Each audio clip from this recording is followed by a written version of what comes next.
The idea of the tablet is it's not just a large version of our handsets that we've got out already. We've redesigned some of the widgets that are in our Sense UI, so the Sense has been rebuilt, so we have a whole new overlay for Android 2.3, which is running at the moment. So I'll go through a few of those, and then if you have any questions about those, shout, and then we'll go from there. First one we'll come to is the music widget here, so you've got your current played album here, and then you would also have recent albums played across the bottom here. So what that is really, it gives you an idea of what you're recently playing. You can access recently played albums at one touch rather than having to go into a playlist or see what albums you have on the device. We also have the People Hub, so that's quite familiar on our Android smartphone devices as well. But what's different with this one is slightly bigger. So you'll get more sort of updates from your friends, you'll see more activity from them. It won't just be one line, say their latest thing, it'll be more than just their latest. Moving on to pictures, there's an obvious little hub to show because of the way that the screen looks at the images. You can scroll up and down here to access those pictures as well. You can touch them as well, and then once they go full screen, and then you're able to pinch, zoom in and out as well. So the exchange widget I really, really like. The reason, how many times have you guys had an email that's just said, okay, see you later, and you've had to open the email and go, okay, see you later, and then you've closed your mail app or whatever, and then you've had to, carry on. But what this will do is actually show you the majority of the email. So 3 or 4 lines of the email will show straight in the widget there, so it saves a little bit of time, and it's just easier for you guys to manage your day. What we come to here is a book reader or bookstore. It's powered by Kobo. It's just an example of some of the books that will be available on this service. Okay, so I'll now show you the main menu. So we've got the way the main menu works is you scroll, it stops, you scroll, it stops. So it's not a continuous scroll like it is on Froyo or earlier version of Android. Because this is running a later version, it holds that sort of feature. You have across the bottom here favorite apps and also downloaded applications here as well. That's all part of the Gingerbread Android app. So I'll go into the Notes application just to show you how this little device works that I'm holding here. So this pen is not a stylus, so we're calling it a pen because it's literally you use it to write on the tablet. So I'll just open up a new note, so I'll press the plus and go down to New Note. Just takes a few seconds to turn the page, create. You can use the on-screen keyboard in this, which is also great, but for the purpose of demonstration I'll just go through the pen functionality. So the pen actually writes on the screen in a very nice free flow manner. There's no jerky movements, you can go round in circles, it catches up with you quite nicely. If you're a fast writer, you won't have any problem with it catching up with you. You can also change the type of pen, you can change the colour, so just by tapping different colours we can change that here as well. You've also got marker pens, fountain pens, etc., style, depending on what you're comfortable writing with and what sort of document you're writing on. The great thing about this Notes application as well is if we were in a meeting or if your calendar was full of a meeting that you were in, this little calendar icon here would be lit up.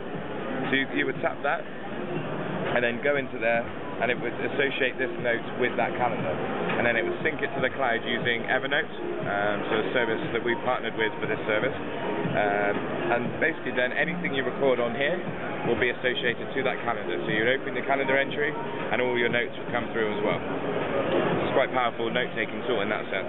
Also you can record audio, so we can press record here. So as you can see it's blinking a little bit at the top there and also got a red light at the top there just proving that it's on record. So it's recording the audio now. And what we can also do is take a little picture. So using the back-facing camera, as you can see that, we'll just take a picture, just like that. That wasn't you. So you just click done if you're happy with that, and it puts the note, the picture in the note. So we'll stop recording. And as you can see, I don't know if you guys will be able to see this, but there's a little green dot on the little timeline here. So if we move the timeline across, we'll press play. You see, it will give you a little example of that picture just in the top corner, so you know that if the person is presenting to you and you want to take a still of their presentation, or you want to take some pictures of who was in the meeting at that present time, you can take a picture and it will come up at that particular time once you've done the audio recording as well. So So that's the note-taking application, really. I want to show you this because of the way that the pen works with it. You can draw on this picture as well. Another great feature of this is the screenshot feature. So you can press the screen, it will take a screenshot, it will then automatically put the tablet in pen mode, so then you can draw on the screen. So imagine if we were looking at the internet and you found a very good website or a very good offer or something like that you wanted to share with your friends. You could then circle it and say, check this out, write on it, check it out, and then you can go share via. So then you can either post it on Facebook, send it as an email, you can really go, however you want to keep in touch with your friends, as available there through share via. You can either do that, or you can save the image on the tablet just by clicking save, or even print it wirelessly as well. So we'll just discard that and move on. What I'd also like to show you is the watch application. We've partnered with a company called Saffron, who are an online multimedia streaming company, to provide films on the move on this device. At the moment we've got a few trailers. If you were to tap the shopping basket, you can see other films that are available. If you have a Wi-Fi connection or data connection, you can get more. You've got them all just listed here in different genres and different release dates and stuff like that. So we'll just take the back button and go back to the trailers just so you can see the screen quality of this trailer. So I'll just skip it along a little bit. So that's the quality of the screen in film mode. So the idea behind it is a multimedia device as well as a workhorse. You know, we've talked a little bit about using it in the office. We've now talked about a little bit about using it at home, I guess. So that's that for you. So just come back. It depends on the trailer. So if the trailer is broadcasted in widescreen, then it'll be in widescreen. Just on that note, it's 1024 by 600 resolution on a TFT screen, if anybody asks. Something else I'd like to quickly show you is the snap booth function. So using the forward-facing camera, you can take pictures, but you can also do effects on the fly as well, just by tapping these across the bottom. As you can see, they're changing just like that. And then you just take the picture by pressing the shutter button. We've also got what's the resolution of the camera on the front and back? The front is 1.3 and the back is 5. Moving on slightly and talking a bit more about the fun element of the device, we've partnered with another company, so online gaming, using the tablet. So the idea behind that would be, took me by surprise. Yeah.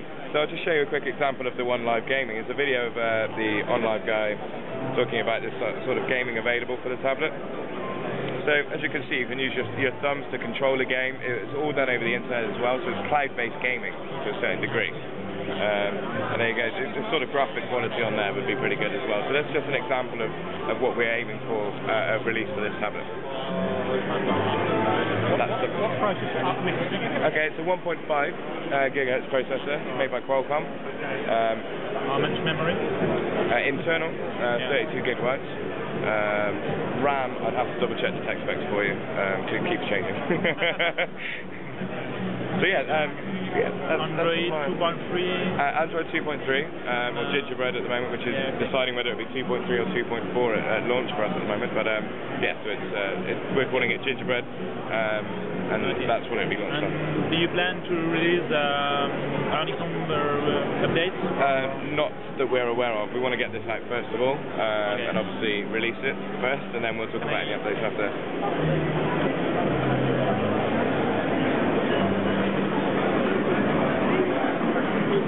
Good point here.